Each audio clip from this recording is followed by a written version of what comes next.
God, writing a DSM for the MCU would be a fucking pain, hey? You charge through the roof for that one.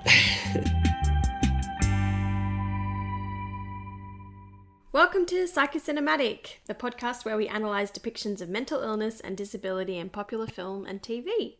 I'm going to begin by acknowledging the Gunditj Mara people, the traditional owners of the land on which I am gathered today, and I pay my respects to the local people for allowing us to have our gathering on their land and to their elders past, present and future. Thank you, Michael, and I will acknowledge the Wurundjeri people of the Kulin Nation, which is where I am gathered today to record this podcast.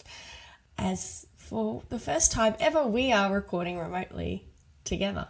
I'm in a sunny, undisclosed rural location. How's it going? How are you finding it?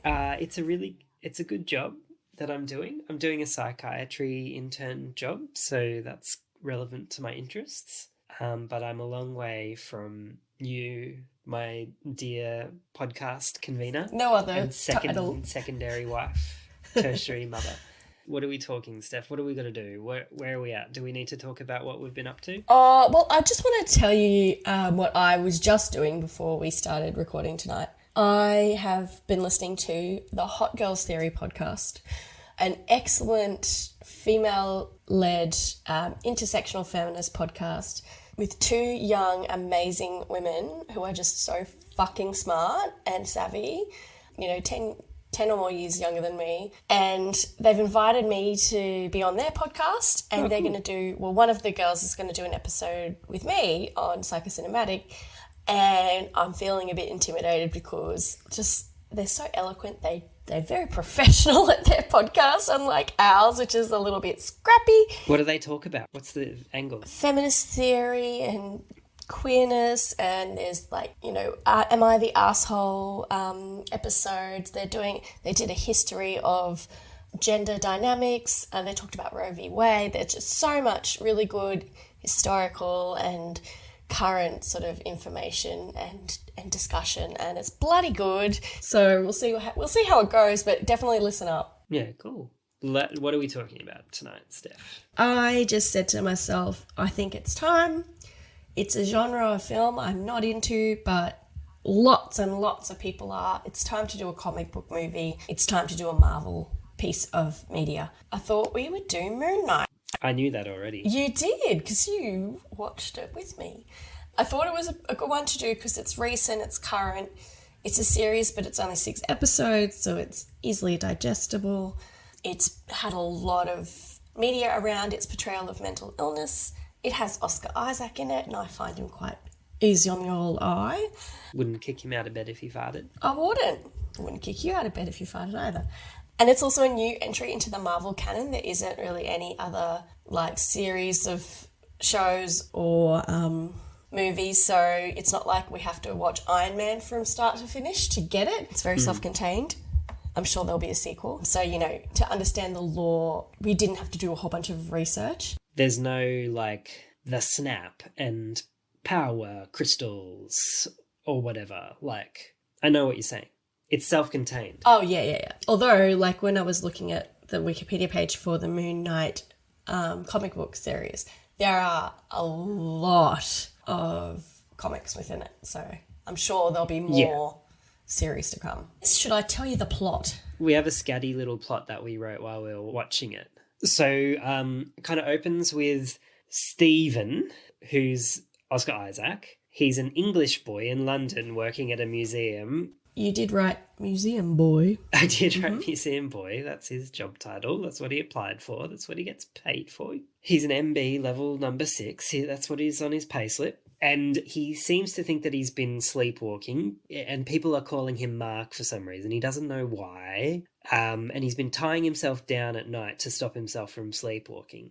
Anyway, we find out pretty quickly that he's got sort of this second life as another bloke called Mark, who is also Oscar Isaac. It's the same two people living in the same person's body. Wow. And Mark is sort of carrying out the quite violent whims of an ancient Egyptian god called Khonshu.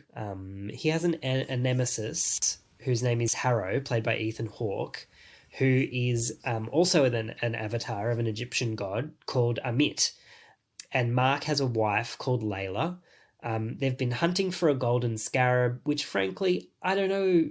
I wrote that down. I don't By get the it. end of the season, I don't know what the golden scarab was all about. I like scarabs. That reminds me of Aladdin. Yeah, or the mummy. So Mark and Stephen can communicate with each other and occasionally wrestle control from the other. They talk to each other via mirrors, which are improbably bountiful in this Marvel universe.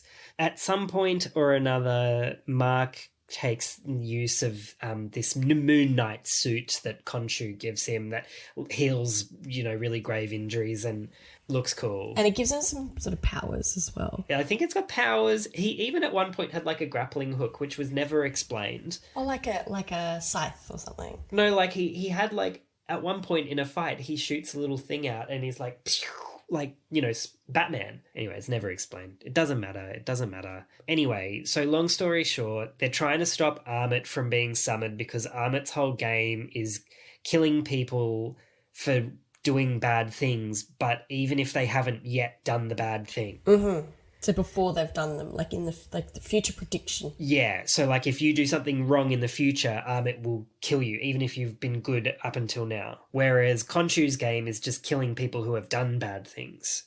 So Oscar Isaac is trying to stop Ethan Hawke from making Amit a real thing. And all this bullshit happens, and I have no fucking clue. Anyway, the good guys win. It might not be bullshit, I just didn't understand. Yeah, the plot was like secondary. At some point, Oscar Isaac gets shot by Ethan Hawke and he goes into an afterlife.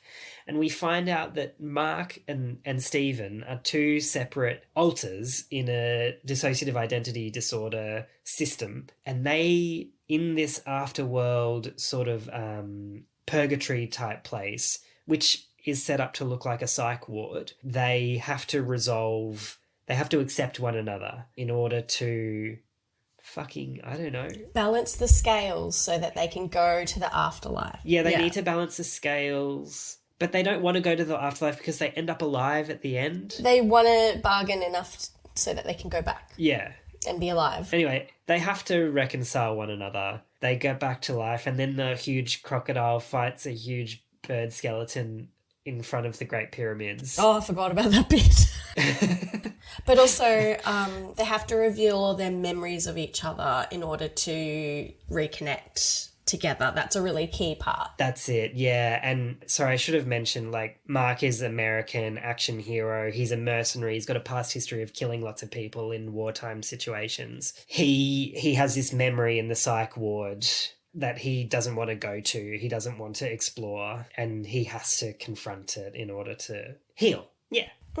Anyway, yeah, good guys win. There's an after credits sequence indicating that there is a third alter, and this is also hinted at earlier in the series when both Stephen and Mark black out and they don't know who's taking control, but all these people end up dead. Apparently in the comic books there is a third alter who's like unrepentantly very, very violent. Anyway, did that make sense? Yeah, I feel like we missed a bit of the backstory, but I think we'll come back to it when we talk through the DID stuff. That's the nuts and bolts. Yeah. Also, that's who's who in the zoo. Oh, I just want to add that his wife, Layla, is pretty fucking cool and very instrumental to the plot and gets a bad rap. Yeah. Should be called Moon Knight's sick wife. Moon Knight and Moon Girl. Thank you for that plot. Let's talk about lived experience. Does anybody have any DID in this film? Absolutely not. As far as we can tell. I'll take you through the creators of Moon Knight that I discovered. The actual writers of Moonlight from Marvel are these two very old white dudes, Don Perlin and Doug Mensch. Didn't find anything about their lived experience. Not surprised. Doug Mensch sounds Jewish. Oh, yeah, that might be some lived experience there, but other than that, in terms of mental illness, couldn't find a thing. Jeremy Slater was the writer and creator of the series. He wrote the extremely panned Fantastic Four movie that no one saw that went straight to DVD. He has done lots of prolific series and movies and TV shows. The Umbrella Academy is his baby as well, which I haven't seen. I think I started it and I don't even know why. Everyone says it's really good, but One of my Instagram mates did mention that one of the current members of the Umbrella Academy has a superpower which whenever he's a villain, whenever he uses it, it creates facial dysmorphia, which is a bad trope. Yes, I agree. So it makes me not want to watch it, but I'm sure there's lots of good things in it as well. As for Jeremy Slater's lived experience, I didn't find much at all, but this is what he's said in interviews. They got Dr. Paul Puri in to talk about DID. I've heard that name before, and he is a psychiatrist who is an on-set supervisor and assistant to lots of movies. Yeah, cool. Yeah, consultant to make sure they get things right. Okay. He's very experienced. He works in UCLA, and that's good that they got him in to talk about DID and offer feedback. They also got a Jewish rabbi in and an Egyptian archaeologist. So that's good. Why did they get a rabbi in? Because Mark Spector is Jewish. But you don't see a lot of that come through, apart from the fact the only time I noticed is that his mum had a shiva. True. Oh, yeah, true. Oh, well, cool. Good. They've consulted. Yeah, they've consulted. Also, Mohammed Diab, who was a director who directed quite a few of the episodes, he did a movie called Amira, which looks really interesting. He's an Egyptian filmmaker. He's done mostly family dramas, right? Yeah, I think so. More low-key. Not really fantasy, sci-fi sort of stuff. And so he's very interested in the person that he's trying to depict. So he talks a little bit about he needed to try and get people to relate to these characters. But again, no mental health history that I could come across. Yeah. And I think their intentions were good. Like Jeremy Slater was saying, they really want to do justice to the mental health metaphor that's at the heart of the show. Not everyone's going to be experiencing what Mark and Stephen go through. Everyone has their own struggles, so it's really important that they put out something that's positive about mental illness because it's going to carry the Marvel brand and have millions of people watching it. So they wanted to get it right, and they wanted it to be empowering for viewers rather than feeling lonely or isolated or attacked. So coming at it from that perspective, I think, was really good. They've got really good intentions, hey? Great intentions. Intentions are one thing. We'll talk about the execution soon. Oh, you better believe it. Oh, you better believe it. Oscar Isaac. Do you know much about our boy Oscar? Look, the only thing that I really thought of was the fact that he's I guess been kind of colonized by Hollywood in a way. I don't know, maybe it's not my place to say, and I apologize if it is, but he's changed his name and stuff. And to make it more European sounding. Yeah. And I wondered, lots of colonial themes in this show about Egyptian treasures and stuff, and that was such a thing for whiteys in pith helmets and safari gear, trying to break into tombs and appropriate shit cultures from other cultures. That's a bit of a stretch. What did you turn up? Well, I think you're right, because I found out he moved from Guatemala at the age of 6 months, and he was in a very traditional spiritual family, and there's a lot of that. He called it spiritual abuse. There's a lot of articles out there, and there's a really good one from Esquire, and it's just very beautiful because there's lots of gorgeous photos of him posing in very nice outfits. And he talks a lot about he had this fear put in him as a young child with that strong religious, almost that persecutory fear, which what of repercussions in the afterlife, or God, that sort of thing. God will strike the fear of you. So I think he's definitely experienced some hardship, in some ways. And I just by the by too, he played Llewyn Davis in Inside Llewyn Davis, and he wrote and sang those songs in the movie. So did he write those songs? I'm pretty sure, yeah. In this article it says he did. So did he write the shout? No, never mind. Are you talking about when Adam Driver's singing Adam Driver's with him? Oh yeah, that's right. I forgot. Shot to the moon. I thought you were Mr. doing Kennedy. Patterson. Please, Mr. Kennedy. Boop, boop. It's a really good movie. But it looked like he did a lot of research into DID and really wanted to get it right. Yeah, that's what struck me too. And he clearly likes to immerse himself in a character, as we've seen in Llewyn Davis and other films. He did say that his uncle suffered, this is his quote, my uncle suffered with mental health issues. He started crying watching an episode of Moon Knight because I think it just felt like being seen. There was something there that felt like an acknowledgement of the pain and what people do with pain, and the forgiveness of how you forgive yourself and come to terms with the child within you. So he's also a very articulate man. So there's definitely, and that was in a lot of articles, that his uncle really related to the character. So obviously there's some family history there. And he also used his brother to sort of fill in for when he's talking to, like when he's playing Stephen and he's talking to Mark and vice versa. His brother like stood in for the other actor because he wanted to talk to someone who was most like himself. Looked like him. Yeah, right. Yeah, which I thought was pretty cool. I can't imagine being able to do that with my brother or sister. I just laugh at them the whole time. So well done, Oscar. He's a professional. You probably look more like your brother too. If you ever want to do that, get Nick. Picnic. Yeah. Picnic. So he really wanted to respect the role, respect the mental health journey. So while I don't think he had really any personal lived experience with this particular mental health journey, he obviously came at it with, again, good intentions and respect and wanting to get it right and putting a lot of focus into that, which I really respect. I do too. And that's like the next best thing, right, to having lived experience, isn't it? Like approaching it with respect. And researching it. Yeah. And when it comes to DID, it would be hard to get an actor who has DID. I do think about this sometimes. It's 1% of the population. So you can potentially extrapolate that it's 1% of actors.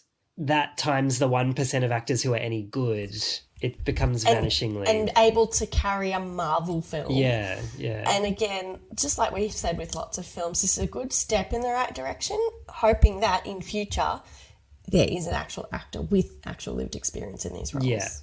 Ethan Hawke has sad eyes. Full stop. I didn't look up any further into Ethan Hawke. Well, there's obviously a past there. He's got sad eyes. Oh, there's a past there. What happened to Ethan? He's made of wood. What happened to Ethan? I looked up the actor who played Layla. Her name's May Kalamawy. I don't know how to say her name. I apologise, May. She is an Egyptian-Palestinian actress, and she's the first Arab/Middle Eastern character in the Marvel Cinematic Universe, which is A, really disappointing and sad, and B, thank goodness that there is one now. I quite like her. I started off being like, here we go, she's going to be like the annoying wife character, but she actually kicked a lot of ass and I liked her. And she did most of the stunts herself, so fucking queen. And I found out 2 facts. One, that she has alopecia, so some lived experience of having a chronic health condition. And then her first crush was Thackeray Binks before he becomes a cat in Hocus Pocus. Lived experience, okay. Should we talk about accuracy? I might start with what we assume Mark has. Yes. And it's very clear that what they're attempting to portray in this show, I don't think they actually name it, but it's dissociative identity disorder. Yeah. Which used to be called multiple personality disorder, but this is created in present day. So that's what he would be diagnosed with. Do you have any objections to this, Michael? Oh no, like no objection. It's clear that that's what's going on. But like at the start of the series, I thought that maybe it was more of a psychosis with hallucinations of the gods and its delusions, and of course functional decline, the most important symptom. And can you explain to everyone what functional decline actually means? It's a very clinical term. Just, he's struggling at work, he's often late, and he's sort of on his final warning and struggling with relationships. And I think if we went, like after the first episode, or maybe it was the second, I spoke to Elise, our doctor friend with a sleep specialty. The fact that he tries to keep himself awake in order to stop himself from sleepwalking. Like, it looks like there's like some sort of sleep condition. And, anyone would say, if you don't want to sleepwalk, don't like stop yourself from going to sleep. That's not going to help. Bad idea. Yeah, it could be some sort of parasomnia. And when you mentioned that it could be some sort of psychosis with the Egyptian gods and the voice, like that is like an auditory hallucination, that would be fine, except that there are other people who believe those things to be true. So it would be a shared hallucination. Oh, so as in like the fact that it's a hallucination of a god, but the fact that it's part of an accepted cultural reality. Yeah. That being said, though, like people who actually see angels and are impaired by the fact that they see angels and the angels command them to do violent things. Like, you would call that psychosis, even though, you know, angels are part of the iconography of... I don't think you'd ever get away with not calling it psychosis if the angels told the person to kill people and they acted on it. In today's world, yeah. Which is what is happening here. Yeah. Like, Khonshu tells him to kill people and he does it. And yeah, I wondered if maybe we were just seeing like the film representation of his internal state. Yes, and that's a good point. That theory was quickly dispelled by Oscar Isaac all of a sudden speaking in an American accent and behaving differently. Yes, and telling him to take over his body and stuff like that. Yeah. So it's clear that there are two personalities at least, or we don't really call them personalities anymore. They're fully fledged people, I guess. So we call them alters. Or a personality state is probably a better way to describe it. So what dissociative identity disorder is, which we've actually explained a few times in this podcast, it's a disruption of identity characterized by two or more distinct personality states, which may be described in some cultures as an experience of possession, like what we were sort of saying before. The disruption of marked discontinuity in sense of self and sense of agency, accompanied by related alterations in affect, behaviour, consciousness, memory, perception, cognition, and or sensory motor functioning. And those signs and symptoms may be observed by others or reported by the individual. It also includes recurrent gaps in the recall of everyday events, important personal information, and or traumatic events that are inconsistent with ordinary forgetting. The symptoms cause clinically significant distress or impairment in social, occupational, or other important areas of functioning, and it is not a normal part of a broadly accepted cultural or religious practice. Like in kids, it's not like an imaginary friend, which is pretty normal for kids to have. And that's a good point, that last one, because, you know, at first, Khonshu is the other alter. That's my thought was, Khonshu is the person controlling him. But then that is separate to the fact that he has an alter. It's almost a coincidence that he also has. Yeah. He's also the avatar for Khonshu. Yeah, that's true. There's a lot going on. Yeah.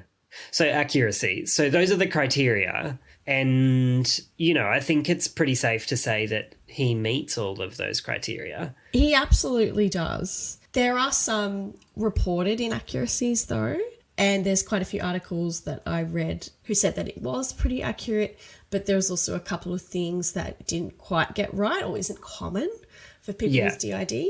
I think what really was interesting about the show is the first episodes are from Stephen's perspective of losing control of what often people with DID call the system. So they're a system of alters. We think he's the host, basically. He's the person who is the main personality state. And then suddenly we see Mark turn up. And then we discover that Mark was actually the person who is the host personality state and Stephen's the alter. So can the host be thought of as like the original person? Host is probably not the right word to use. I'm probably using the terms wrong there. The word host came up in my reading, but I wasn't sure. Yeah, it did too in mine, but it wasn't from people who actually had DID, so I would want to know what they like to call. Yeah. It could be the first personality state. That might be what they prefer. Yeah. And that was an interesting way to look at it because often we sort of see it the other way around when we see depictions. And I think what was probably more accurate is that Stephen is a believable, fully fledged person with interests and skills and hobbies and mannerisms and traits, which is very sort of affirming and from what I've read and what it seems can be quite real for people with DID. On the other hand, there can be not very fully fledged personality states that come out as well. As in real life, the alters kind of run the gamut of being like a sort of a caricature-ish. Not so much a caricature-ish, but like have limits to how... Like a one-dimensional... Yeah, how many dimensions they have, yeah. Yeah, versus ones that are more sort of multifaceted. Yeah, and I think the fact that Stephen is a very, very fleshed out person unto himself is... I think they did a good job with that. Whereas when you watch something like Sybil, they are very much caricatures. Yeah. Or like split with the one that has diabetes. Yes, that's my personality. I have diabetes. Oh, I need insulin. I can relate to that. That is your whole personality, Michael. You know, you can believe that Stephen is a real, and, credit to Oscar Isaac for being really good at acting to be able to do that. But I think it was believable, although some people think that his accent's a bit fake. I thought he did a really good job. I liked it. I thought there's lots of British people who sound like they're from London than him. So just when he says plonker at one point, I actually really got a kick out of that. Yeah, so like it's accurate in the sense that there are alters, and on the spectrum of how fleshed out these alters are, both are very fleshed out. What about things that are less accurate? Yeah. I don't know if they, how he kind of has to talk in a mirror to talk to the person. I don't think that's common. Is it a thing at all? Maybe it is. Seems unlikely. That's more of a hallucination. I think so. In one of the Very Well Mind articles I read, a psychiatrist called Dr. Canilia said it's actually less likely for that sort of thing to happen. Well, I think he kind of says, and in my opinion, quite rightly, I think he says that while it's not really a likely thing to happen in real life DID, maybe it's just the movie representation of what it might be like. Yes. He says that the alters are kind of aware of each other. Yes. And can communicate with each other. Not to make it sound like a weird lab specimen thing, but yeah. There's like intrapsychic communication in between the alters that I would feel pretty confident saying it doesn't occur through reflections. Yeah, not commonly at least. And he also says that it's more common for the alters to be aware of the host, but the host not necessarily knowing that there are alters. So it's very uncommon for Stephen not to realise he's actually an alter and not realise that Mark's not even know that Mark's there, because Mark was the host personality state. Yeah. It's more likely that Stephen would know. Yeah, and correct me if I'm wrong, Mark does seem to know about Stephen. Yes, he definitely does. Yeah. That's another inaccuracy too, is the fact that Stephen almost like creates, like consciously, Stephen, because he's in love with this Tomb Raider big titty woman. Yeah, we should probably very quickly explain that actually. The way that Stephen is born from Mark is in the setting of really significant trauma, where he kind of inadvertently leads to the death of his younger brother by drowning, and then his mother kind of systematically abuses him from then on as punishment. Yes, blames him for his brother's death and becomes an alcoholic and an abusive parent until she dies. Yeah. They were at risk. They were sort of exploring a cave, like this Egyptian explorer in a TV show or a movie they liked called Stephen Grant, who was an English fella. And the way they kind of portray this happening in the show is that Mark is, being assaulted by his mum, and he looks up and he sees the poster of this guy on his wall, and that's when Stephen like pops up. Yes, and says, "Dear, oh dear, look at this mess." Yeah, it's a very, very Hollywoodized version, yeah. It's a neat and tidy, yeah. It's very obvious that creation of alters isn't something that people do on purpose or consciously. There hasn't been any evidence that people go, I'm going to create a person I want to be to dissociate from. It's something that the mind, through that stress and trauma, does unconsciously. So that's unlikely that would have happened. But it's probably quite common that the traits of the personality is the personality that can handle the abuse or has the traits that the host doesn't have or wants or desires. Yeah, that English stiff upper lip can just handle abuse. Or maybe it was, because obviously Mark, the person that we see, is very physical and quick-witted in terms of like street smarts, but Stephen, museum boy, is more intellectual and more cognitively adept. Do you think that helps him survive his mum? I don't think so. That doesn't make sense. Yeah. But in the future it does. It helps. And so like in the development of DID, trauma plays a pretty big role, right? Yeah, and I remember you saying that, you know, it's very Hollywood to have this significant trauma lead to this mental illness developing. But in terms of DID, most, if not all, DID stems from an experience of severe childhood trauma, and it's usually before the age of 6, because that's when your brain, your personality is most malleable and flexible. So another inaccuracy is that you see that his birthday, after that scene when he switches, he's turning 9, so that's actually quite late for it to develop. Yeah. It would be about 5 or 6. That's probably more common. In a lot of depictions, you see it's about 5 or 6 or even 4. So yeah, that's a little bit inaccurate, and they could have just easily fixed that.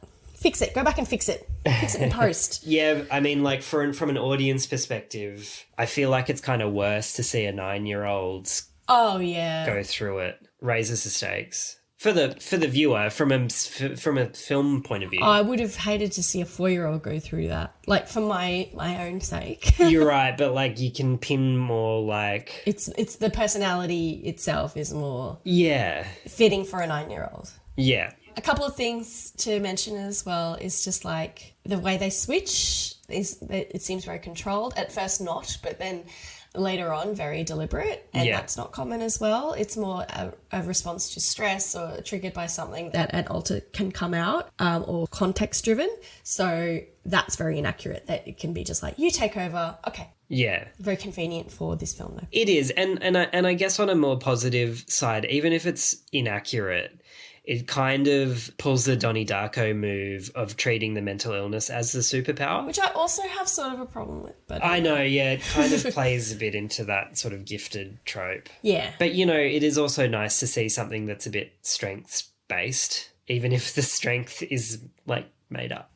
And one last thing I'll say is the rolling his eyes in the back of his head is a little much for me. Pretty much nothing beyond seizures causes you to roll your eyes into the back of your head.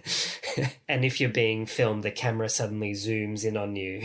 Like, yeah, no, it's not a thing. But again, it signals to the audience something's happening. Something is happening in his brain. Yeah, we need to know. We need to know that. But it's interesting. This is kind of somewhat off topic, but similar. I was reading about Adam Scott in Severance. Tell me more. Talking about... I'm always happy to talk about that. Another of your screen crushes. Talking about... Have you noticed that these people look a little bit like you, though? I think older Adam Scott is starting to look more and more like your dad. But anyway... What? Yeah. Maybe Oscar Isaac, but not Adam Scott. Yeah, righty. He was talking... I don't know if anybody's seen Severance. If you haven't, you should watch it. It's really good. But the transition happens when he from one character to the other happens when he's going down in a lift, and it's only the most subtle little moments. Adam Scott actually made a joke about like how maybe one of them will wear a beret and walk with a limp, and like, but they very deliberately made them the same character, just with different memories. That's a really good point too. Like, it shows that some subtlety can mean a lot more than the, whoa, now I'm a different person. Yeah. But of course, that's a Marvel cinematic universe versus a Severance cinematic universe. There's going to be a different style. Yeah. But I have to say, I was really impressed by Oscar Isaac's performance. His whole physicality and everything about him just changed on a dime. And yeah, I actually thought that was really impressive. And like I said, I bought the English accent. And also just the kind of, just change in demeanour that Stephen has versus Mark. Like, I thought it was a very skilled performance. And I started off thinking that they were going to go like, Mark has like these superpowers and he's really fucking can do cool shit with his body changes like they did with Split, which is just disgustingly outrageous. Yeah. But after having watched the actual show from beginning to end, it's believable. Like, you know, Stephen's a pretty fit guy, but he doesn't look like he does anything to achieve that fitness. But and then Mark's doing all that for him. He just doesn't put those skills that he doesn't realise he has to use. And the same way, Mark doesn't have that knowledge that...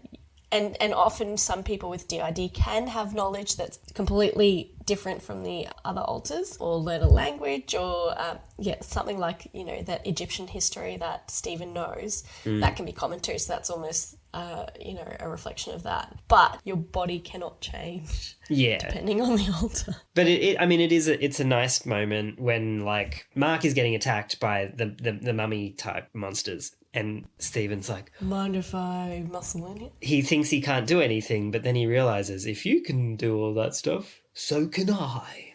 And then he bonks him. I mean, I guess it's not a perfectly accurate representation, but I think in the grand scheme of DID movies, it's the best we've had ever, really. The only other thing I'll say is there's usually a lot more altars, especially by this point, than just the 2 and then 3. Yeah. Moon Knight being an altar would make more sense to me. But it doesn't really do anything, it's just a suit. I'm Moon Knight. Yeah. I will say I came across another character from the Marvel universe. MCU. Yeah, called Typhoid Mary or something. And I did a little bit of a quick... Sure, that's not just the Typhoid Mary that we know and love? No, it's not. It's from Iron Fist, which I think is a comic turned into a series, maybe. I don't know anything you're saying right I know. But I read one of those, like, fan wiki pages about her, which was just, like, tens of thousands of words with quotes in italics and hyperlink. Anyway, it was everything I hate about Marvel. This is the thing, audience. We will dabble in this space, but we will not dive headfirst because we just don't have time. I just don't like it. I just don't think it's good. But no, it's not that. It's that we don't have time. Yeah, but this character, apparently there's a place in the MCU called Sokovia, which just sounds like a really thinly veiled, like, satire of Russia, which is just, like, deeply fucked. Anyway, this character got really badly traumatized as an adult in Sokovia and develops an alter, and one of them's like really, or I think in the comics she has 4, but in the TV show she has 2. One of them's really timid and meek and nice, and the other one's a supervillain or some shit. Anyway, that's just a really nasty, typical DID from the same universe. God, writing a DSM for the MCU would be a fucking pain, hey? You charge through the roof for that one. And that's a good point. This is a good portrayal, I think, like, in terms of accuracy. But Marvel, historically, has not been very good at portraying mental illness or perpetuating mental illness tropes and stereotypes and disability as well. It's done horrendous stuff. So we've just happened to stumble on a good portrayal currently created, this year. It's not how they've historically always treated things. And I say that only having touched the surface of the MCU, so, don't come at me too hard, everybody. No. Just one last comment, which we haven't really touched on the portrayal of the psychiatric clinic, and we will get to that.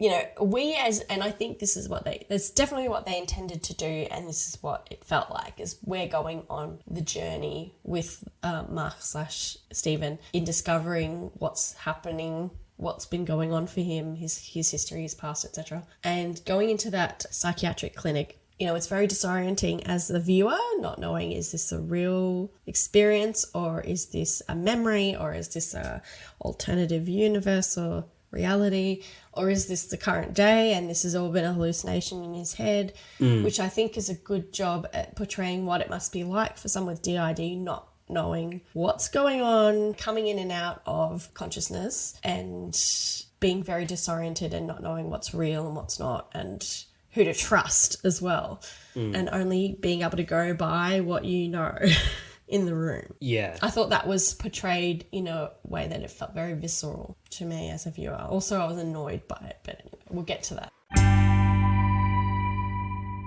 Can we slightly start with the stereotypes, how it tackles Egyptian culture? Because I think there's been actually a lot of articles about that. Did you read anything? Look, the main thing that I read was just about Mohammed Diab, who is sort of the main director. He directed 3 or 4 episodes, and he is Egyptian, and he talked a lot about how he wanted to, he insisted on shooting in Cairo, and he wanted to portray Cairo in a more, the way that someone who actually lives there experiences it.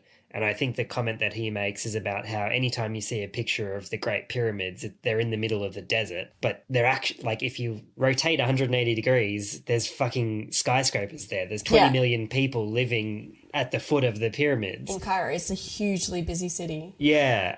So, and like the climactic final scene with the big crocodile fight, you see that shot of the city and then the pyramids behind, and there's also like an obligatory market chase scene earlier on in the series and stuff. So like he attempted to show quote unquote the real Cairo/Egypt, which, that's cool. I like that. And he also just talked about the fact that he's the first Egyptian director for Marvel, and he's hopeful that that'll open the door for other people from marginalized populations. So I think that's awesome, but I think it's still been very controversial in spite of all of that. Yeah, and I think from an Egyptian perspective, I read that he used a lot of songs in the show from singers who are banned from singing in Egypt. Okay. Which created huge buzz and lots of controversy in Egypt. But he clearly wants to highlight what he finds important. It was included heaps of Egyptian actors and directors, assistants. This person who did the actual score was Egyptian. So I think that's really important. And there's a key... I didn't pick up on this initially because my first thought when we started watching this is like, are we sick of white people telling a story about Egypt and how cool it is? Because isn't that a cultural appropriation and colonialism being like heralded as let's go and grab shit from these tombs because we think pillage that's and more plunder, important. yeah. Pillage and plunder. And like The Mummy was a sick film, but like probably couldn't make it now, and that's for the best. And there's a scene where Stephen is calling out the museum for not having like actually culturally relevant sweets in the gift shop, and it's all just tacky and they miss out on one of the gods in the big poster and stuff. That is a specific dig at cultural appropriation from the director, Mohammed Diab, like making a point at how Hollywood has culturally appropriated Egypt and made it like fun and palatable, but it's not Egyptian. So yeah, I thought that was good. that's cool. Yeah, I like it. But an article by my Medium, which I often read, did still think, well, Disney still appropriated culture for profit with this TV series. Even if they've done it carefully and they've used all of the people of Egypt in the show, we really need to rely on the people of Egypt to say, is this okay? And I don't know. I mean, yeah, I think that's as much as we can really say. Yeah, we are not in a position to comment on that. Yeah, it is funny though because they're such enduring images because they've been plundered. Yes, and by Hollywood. we've grown up with them. It almost feels, and I'm not saying that they are, but it almost feels like they're not ours, but like nobody's. Yeah. That's like everyone's my gut. For the taking. That's my incorrect gut reaction to that comment. Well, look at most of the games and there's so much of it. And then I also wonder, like, it's like a dead religion, right? Like people don't worship Ra and Anubis and the ones Amit and Cormorant, and like people don't worship pharaohs as gods anymore. Is it still offensive to some people for their religion to be treated like that? Well, I think it would be because people have died over representing Muhammad in at all, full stop, and people are very uncomfortable with certain representations of God and Jesus. And to me, it would be like taking some First Nation Dreamtime stories and appropriating those and making silly, fighty, fun movies out of that, which. Just thinking about that makes me feel uncomfortable. I guess I don't know. I'm talking out my ass. I don't know if people still regard Egyptian gods as people that they worship. Yeah, I feel bad for not knowing that. I'm sorry, everybody. Like, I was taught about how they fucking embalmed mummies, but I don't know if these cultures are still practiced to this day. The whole thing with the thing up the nose to get the brain out. Anyway, What else? We're not an Egyptology podcast. No, and that's why we didn't do any more research on it. I'll just also mention, as we said before, while there was a lot of focus on the Egyptian culture, the show did get flack for brushing over Mark's Jewish heritage, and I agree, they really brushed over it because we didn't really notice it. So no, but I mean, what should they have done? I don't know. I personally don't buy that because, like, yeah, he's Jewish. We saw him at a Shiva. I'm sure... No, we didn't, because he didn't go to the Shiva for his mom. Oh, okay, we saw the Shiva, didn't we? It was mentioned. There's probably plenty of Jewish people out there who only acknowledge their religion at a Shiva. That's true. I think that's unfair. I think that's asking for a lot. I think that's asking for, like, a real performative acknowledgement of a character's culture who has every reason to acknowledge or disregard their culture. Having said that, we are not Jewish, so we can't really comment on that. Yeah, that's fair. We're coming at it from a non-religious perspective. Yeah, I know. But a character has a right to do what they want. That's right. That's true. Let's talk about the actual subject of our podcast, mental illness. So, as much as I think DID was portrayed pretty respectfully in terms of most of the accuracy, I think there's a lot of tropes, a lot of stereotypes in the show that would be nice if they weren't constantly used. For example, mental illness being a superpower. It's used a little bit less so in this one, but it was very much like these two alters come together and they beat the demon, which is suggesting... And that is often what they want to empower people with mental illness, which is great and fair enough. But what about the people who don't feel like they have a superpower and they're just trying to get through the day and they don't have any fun little quirks that come from their mental illness that give them a little bit of a skill or advantage. Yeah. Sometimes it just sucks having a mental illness, and so perpetuating the trope of mental illness is actually a superpower. It's just like, oh fuck. Well, no, it's not always. It doesn't actually help the cause of empowerment. Yeah.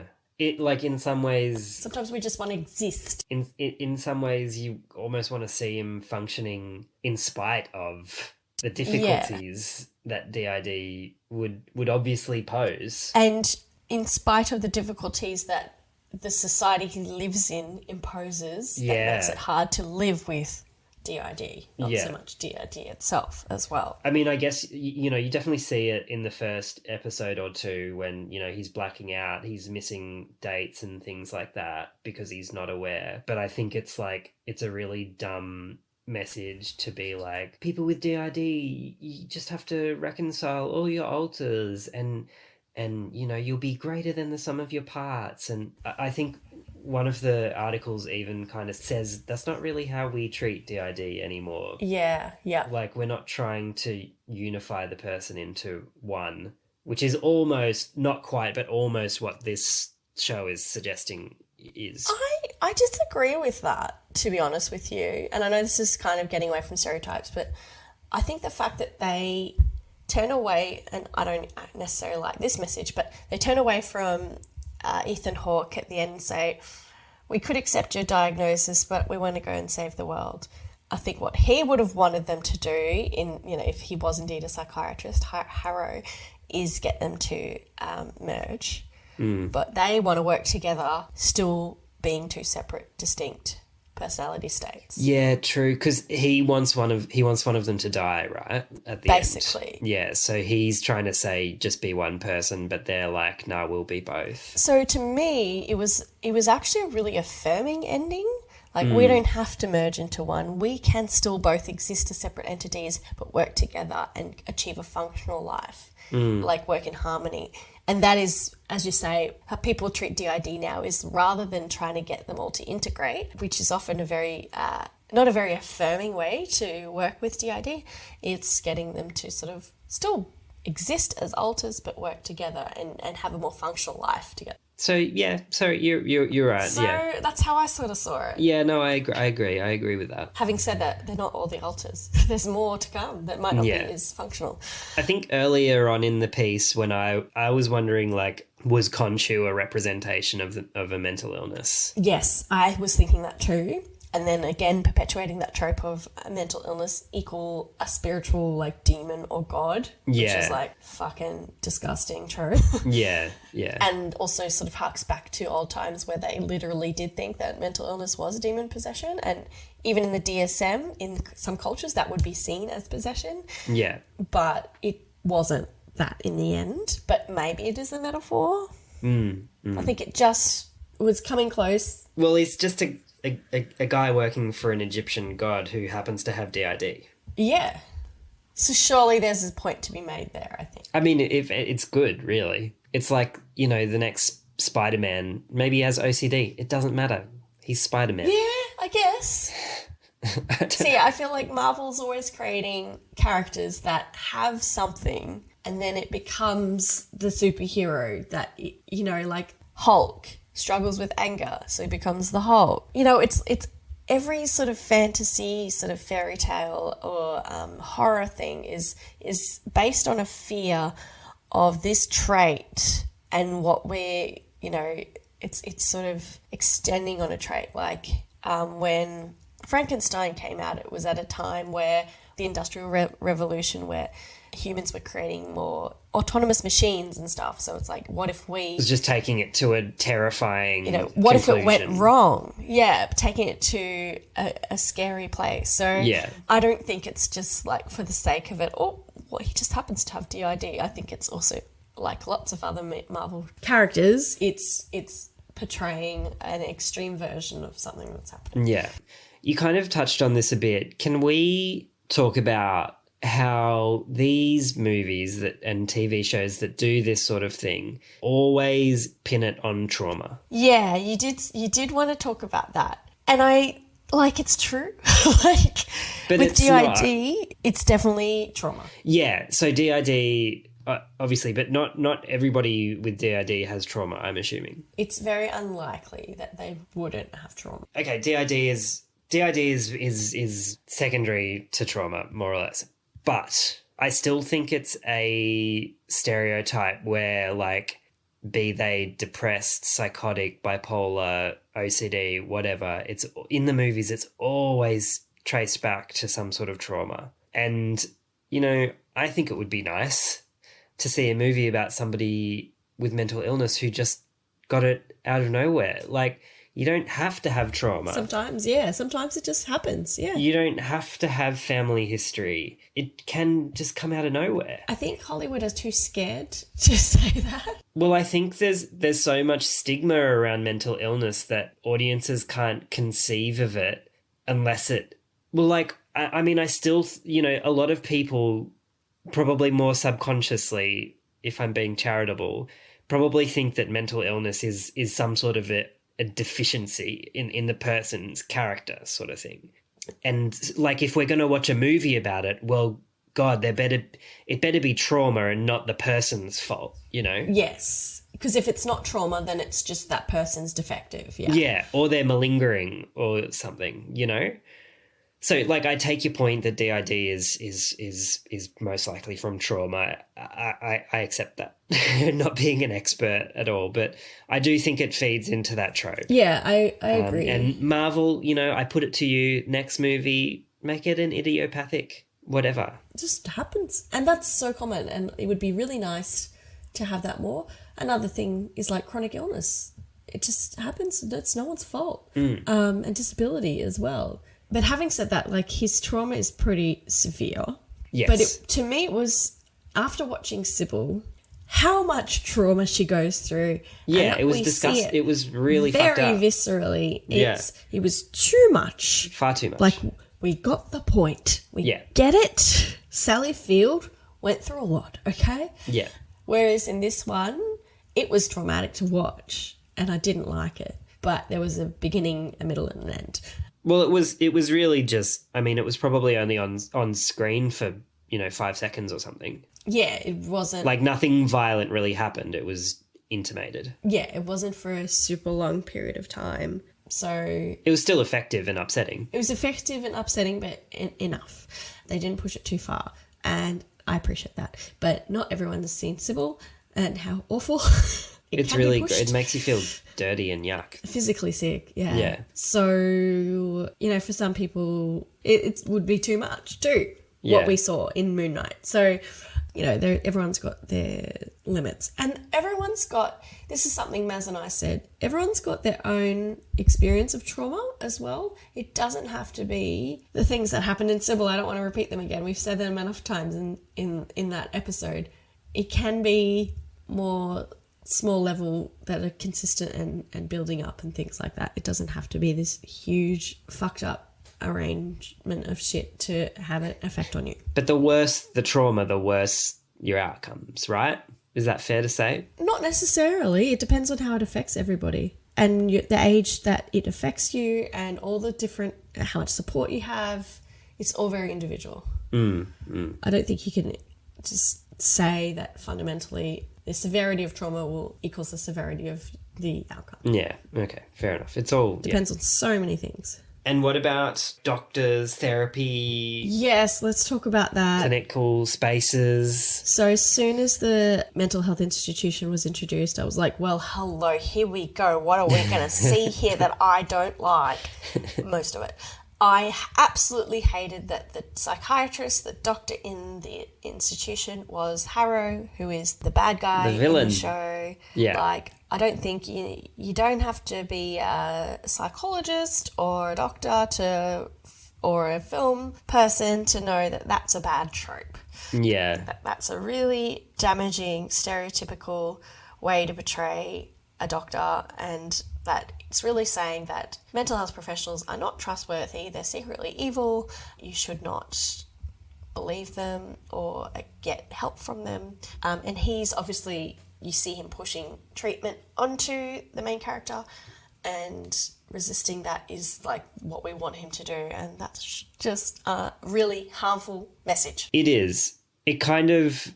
it feeds into such a long history of bad representations of psychiatrists and psychiatric ward environments. But we are made to believe that this is a present-day ward because Harrow says, I had to dig out my VHS recorder to watch your Tomb Man video. Like, it's clearly in a present-day environment, and it is portrayed like Cuckoo's Nest type situation. It looks exactly the same as Cuckoo's Nest, and it's all really... clinical, whitewashed. There was that sort of stereotype of, everyone's getting wheeled around in a wheelchair and they're all like catatonic. They're all sedated.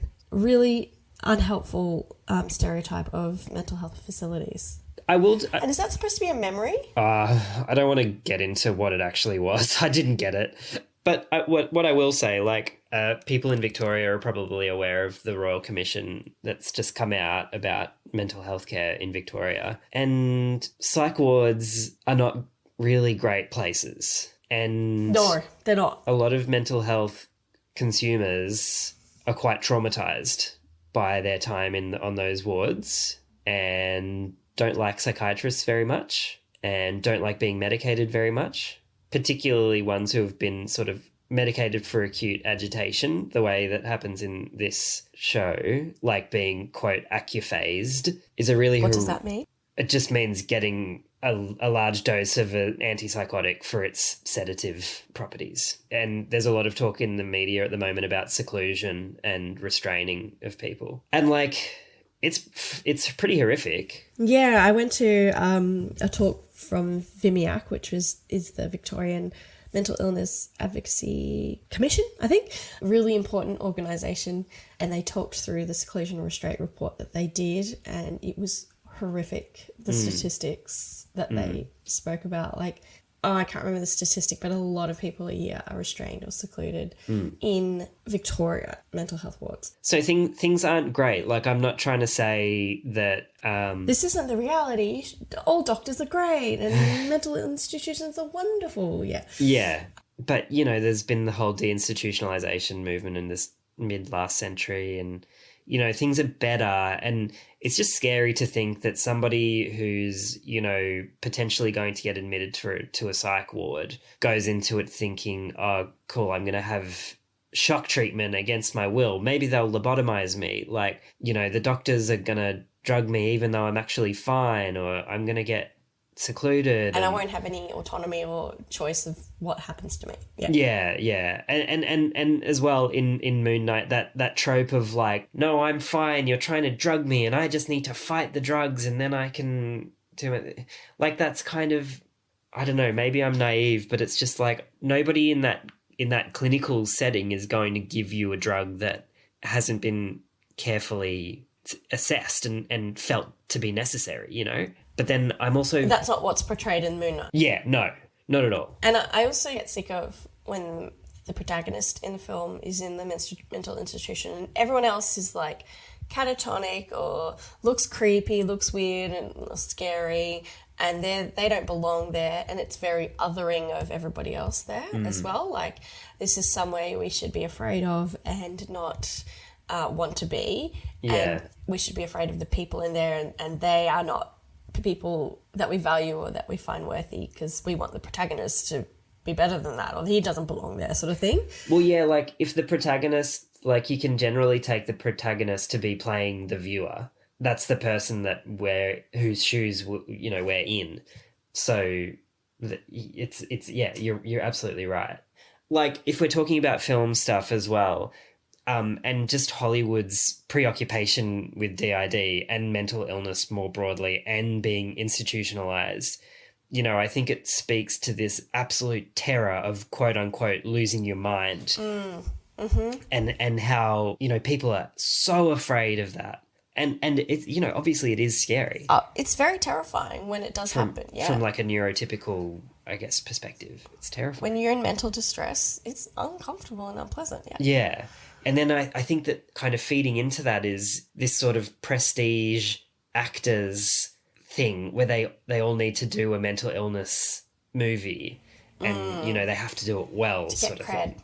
Yeah. I mean, it's, you know, it's similar to like Daniel Day-Lewis, like My Left Foot, like Tropic Thunder, that sort of quote from Tropic Thunder.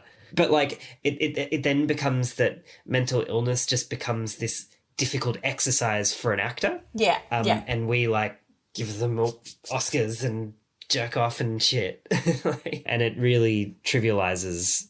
It really trivializes the experience. And I mean, I don't know what that means for somebody who's actually, you know, living with the condition. Well, you're right. It trivializes it and it exploits it as well. It's taking a real life experience that is extremely distressing, but that people live with every day, and taking a part of it and putting it on as a costume. And then getting accolades and money and like, oh, well done, or that would have been rough. Oh, yeah. Now we've dabbled in that space, and now you can go off and live your life and be an accomplished actor. Yeah. Which is why, even though Oscar did a lot of research, they all did a lot of research, it still doesn't get a full pass at having enough lived experience. I think they did it as respectfully as they could with what they had, but it's still exploiting it, just like the Egyptian stuff is exploiting a culture, regardless of being respectful of it or not. Sorry, Moon Knight. Sorry, every movie that uses mental illness to tell a story. Yeah. But that's what we're all here about. Just a couple of last little stereotypes, which I find annoying. The fact that his mum never recovers from her son's death, like, oh my God, I wouldn't. But also, she's turned into a villain. Yeah. Trauma turns her into a violent villain. Yeah. And grief breaks her, like she becomes a broken person. No one supports her or helps her, gets her stuff that she needs. And of course she's a woman too. She's a woman. The grief-stricken mother trope. The dad doesn't give a shit. Yeah. Is there a dad? Yeah. It does not look like he would be Oscar Isaac's dad. Oh, that's right. He's got really curly hair. He looks like Fred Armisen. He does.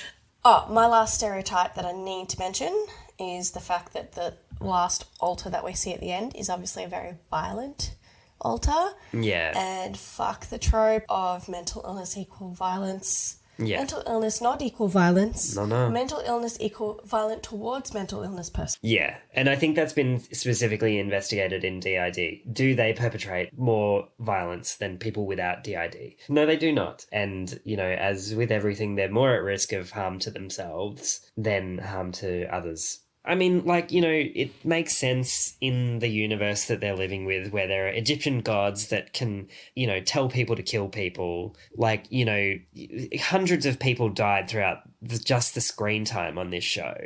Not to mention, like, how many people got crushed by the fucking crocodile that we didn't see. You know, like, we just have to accept death and violence as a really commonplace thing in this universe. So maybe in that context, it's okay. But it's a harmful stereotype that just needs to be cut from these writers and directors' minds. But, you know... I feel like we say that in every podcast episode. People obviously like it. People love it. Are people not... Sorry, Steph. Are people not listening to our podcast? Well, has directors aren't. Has and Hollywood screenwriters not aren't. Hollywood has not been downloading. They're definitely not subscribed to the Patreon. I've been calling Stanley Tucci. Oh, I've been calling Marty Scorsese. Marty Scorsese. You better listen to the Patreon. I've got some stuff to tell you. All right, but yeah, no, it's bullshit, and it's just bullshit. It's never gonna go away. It's not until. I mean, again, it. And you know what? Where was Dr. Puri that day? Yeah. Too bloody right, Dr. Puri. Dr. Puri comes and he advises everyone. Medical negligence. But he doesn't advise them quite enough. But I think it's also this conflation of, like, mental illness is losing your mind, and losing your mind is losing a grip on the norms that, like, make up the fabric of society. And, like, one of the major things that rests on is not hurting each other, especially not killing people. So yeah, I mean, if you add that all up, it's like mental illness equals murder, which it's true in movies, but it's absolutely untrue in the real world. And we got to fix it. It's so bad, but the people like it. The people want it. They pay money for it. Well, this is why true crime is popular, Michael. And that's why I like true crime, because I want to know why people do these things. And mental illness doesn't explain it. And then people turn around and say that gun violence in the US is because of uncontrolled mental illness. And it's like, no, it's not true. It's you have a gun in your hand. Because your bloody Dan Andrews baby boxes has a fucking assault rifle in it. Without repeating myself too much, let me tell you what I think was helpful about Moon Knight. Here we go. As I said, I feel like it's a very affirming depiction compared to lots of other depictions. Sorry, I thought that what you were going to say was your note that you've written here, which is Oscar is very hot. That is actually the most important point, yes. I enjoy watching Oscar Isaac. I like his laugh. I like his smile. I like his furrowed brow. I like when he takes his shirt off. I like that too. Wow. Anyway. Sex positive. But what was the real the helpful thing? No, that was real. But I like that no one questions the alters. There's no need for Mark or Stephen to prove what's happening to them, or that he has two personality states within the one body. He doesn't have to go through a rigmarole of saying no, of people not believing him. But he does have to prove it to Layla. Yeah, but that would make sense. But for true, everybody else... And she accepts it. She accepts it pretty quickly, to be honest. Yeah. But yeah, once it's all out in the open, it's accepted fully by anyone. There's no denial of it from anyone or disenfranchisement. Except when they're in Cairo. Zinger! He's not a caricature. He's very fully fleshed out. You can believe him.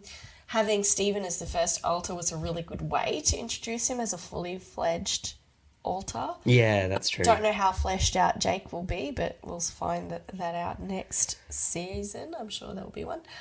He's also likeable. Both of the characters are likeable. There's funny moments between them. They like each other in the end. He's not disturbing. He's not scary. He's not an evil villain.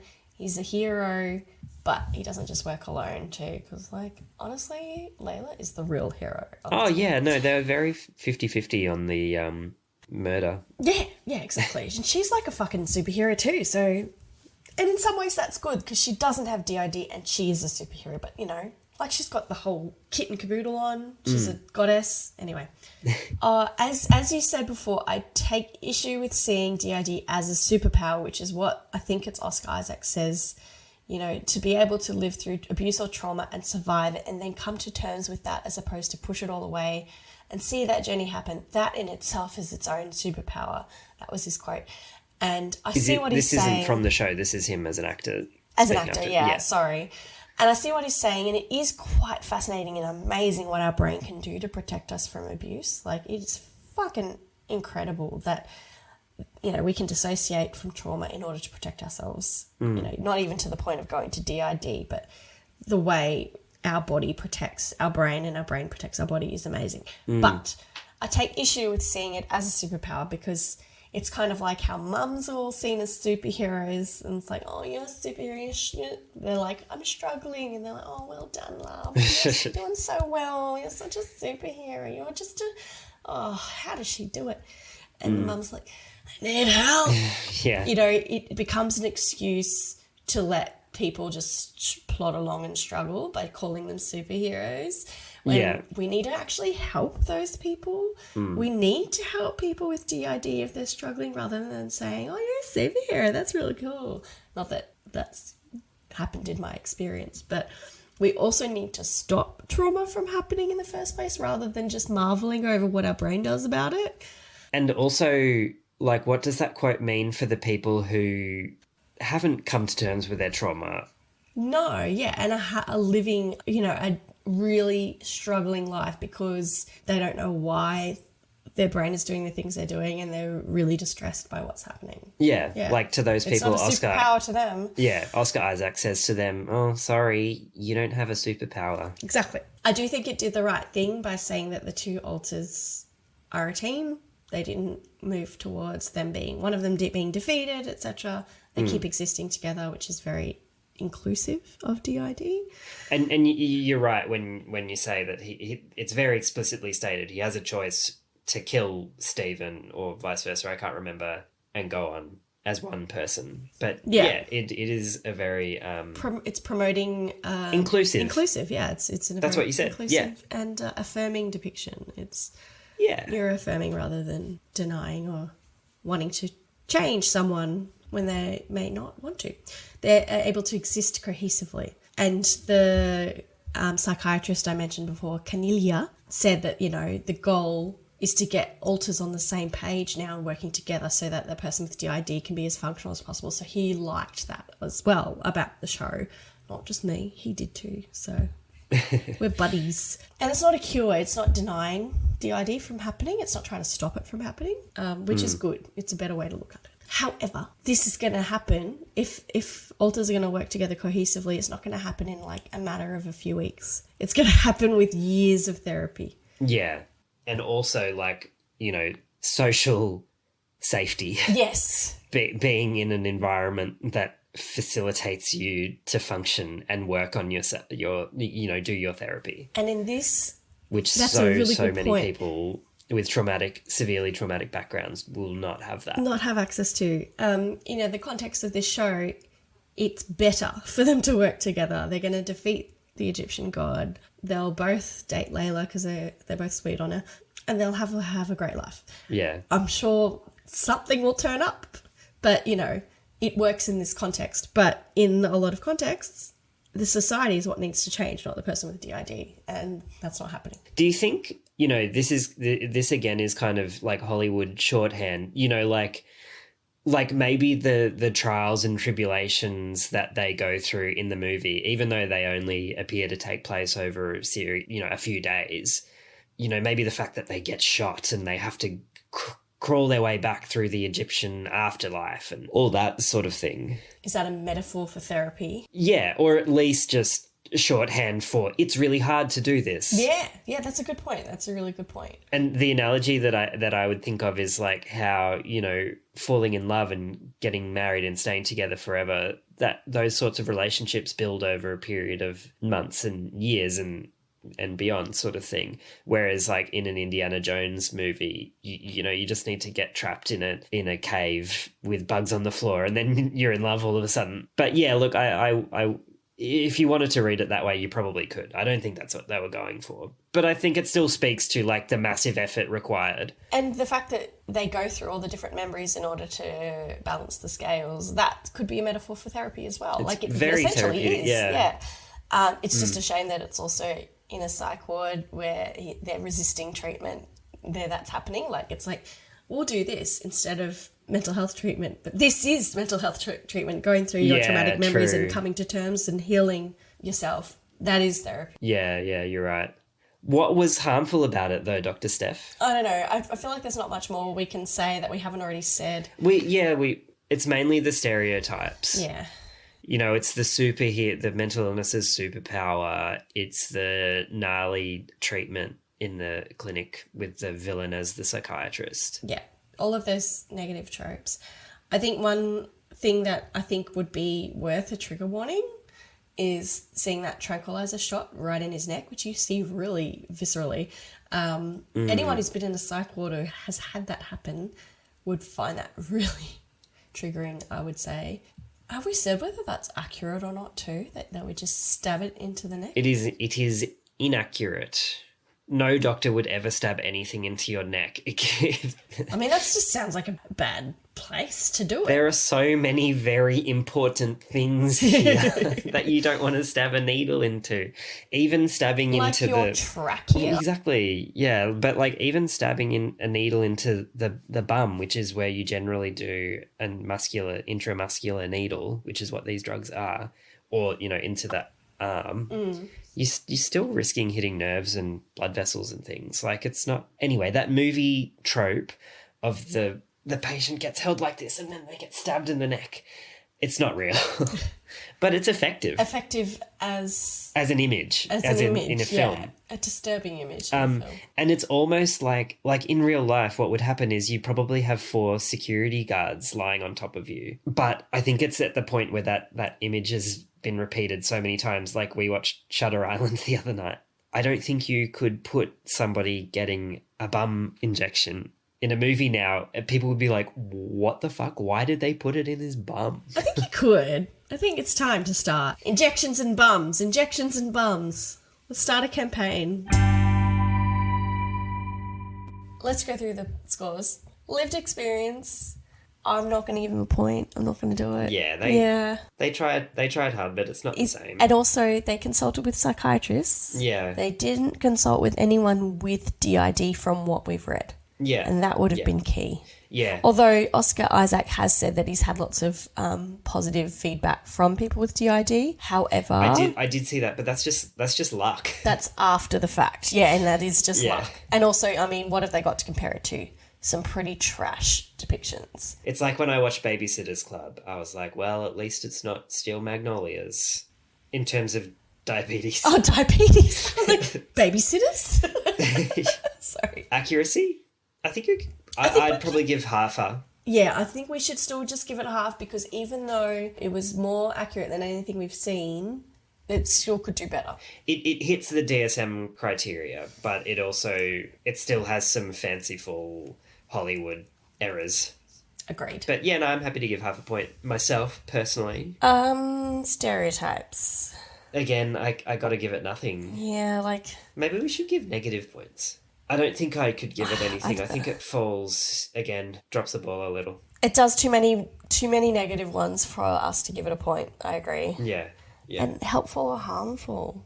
Maybe half a point, because I think it's overall helpful in that it's affirming and inclusive, but I think it's harmful in terms of the treatment, the psychiatric stuff. It's almost as if, like, people just expect a mental illness movie to trot out a few of these things. And, you know, just to be like, we're a mental illness thing. Yeah. And they're like, we want to make this really respectful DID movie, but it's a mental illness movie. And it's also Marvel. Yeah, and Marvel, everything is so black and white in the Marvel universe, you and know? Overblown and dramatic and yeah. Larger than life. So it had to go there. So if, like, the only movies that existed were Marvel movies, which is how it kind of feels at the moment, it would be like a tremendously helpful movie. Yeah. But the fact that there's, like, you know, Touch with Fire, it's just not perfect. I would give it half a point. Can we drop an absolute bombshell now, though? All right, let's do it. At this point in the podcast? Let's do it. Well, I don't know about you, Steph. I don't know much about you beyond what we talk about on the show. Can I just say that I fucking hate Marvel? And, you know, why do you dislike Marvel? Because Michael? I just think the whole fucking good and evil fucking battle bullshit, like, it's done. There is like 200 million of these fucking movies with no end in sight. And also, they're just so fucking needlessly complicated. Like, this show makes no sense. And the fact that they, like... But you don't understand the lore, Michael. And they, like, you know, they kill off all the characters, and it's like, but don't worry, they'll be back. We'll figure out a way to justify bringing them back. Like, it's just so... They're just hard. I find them very difficult movies to watch. And then the ones that are purporting to do something better, like this one, and WandaVision, I thought was like an interesting portrayal of grief with kind of almost a similar vibe to this. Sorry, full disclosure, I watched WandaVision. And even that ended in a fucking good versus evil fight, destroy a city, good triumphs. So it's just all fucking bullshit. And, you know, adults should know better than to watch this cookie cutter bullshit. And, like, special effects, who gives a fuck about how good special effects are anymore? Like, it's... I feel like my problem with Marvel is it's completely oversaturated, and there's even a fucking stadium named after them. I don't know why. I just don't understand why. I'm never going to go to that stadium unless there's like a band I like playing there, but it's just something I've never connected with. If people love it, good on them. There's great actors that I like are in it. Oscar Isaac. It's just not for me. I get a bit sick of seeing it everywhere, but I appreciate people's love for it. They do like it. They do like it. People like Coldplay and voted for the Nazis. So it's not as bad as that. It's not as bad as Coldplay. Suck it, Coldplay.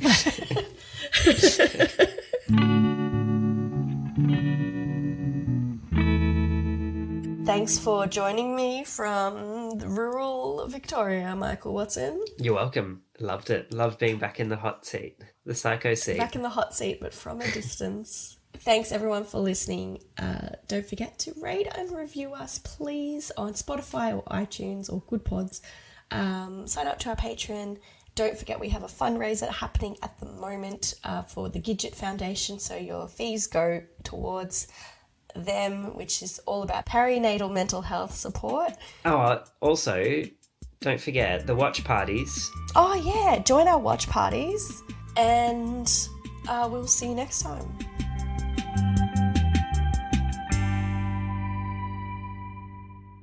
This podcast is not designed to be therapeutic, prescriptive, or constitute a formal diagnosis for any listener. For a longer version of this disclaimer, please check the episode notes on your podcast app.